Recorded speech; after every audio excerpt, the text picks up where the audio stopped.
નમસ્કાર વિદ્યાર્થી મિત્રો, રોયલ એકેડમીમાં આપનું હાર્દિક સ્વાગત છે। હું છું અનિલ ચૌહાણ। ધોરણ 10 ની બોર્ડની પરીક્ષા માટે વિજ્ઞાન વિષયમાં પ્રકરણ 2 માં વિભાગ બી માટે મોસ્ટ આઈએમપી પ્રશ્નો લઈને આવી ગયો છું। જેમાં વાત કરીએ તો તટસ્થીકરણની પ્રક્રિયા શું છે, સમીકરણ સહિત ઉદાહરણ આપી સમજાવો।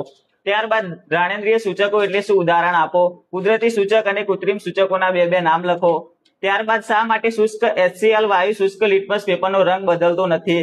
ત્યારબાદ એસિડને મંદ કરતી વખતે શા માટે એસિડને પાણીમાં ઉમેરવાની ભલામણ કરવામાં આવે છે, નહીં કે પાણીને એસિડમાં ઉમેરવાની।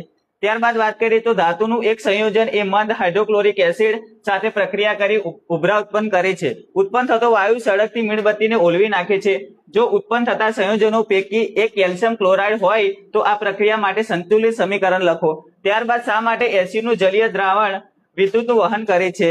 ત્યારબાદ એક દૂધવાળો તાજા દૂધમાં ખૂબ જ અલ્પ માત્રામાં બેકિંગ સોડા ઉમેરે છે।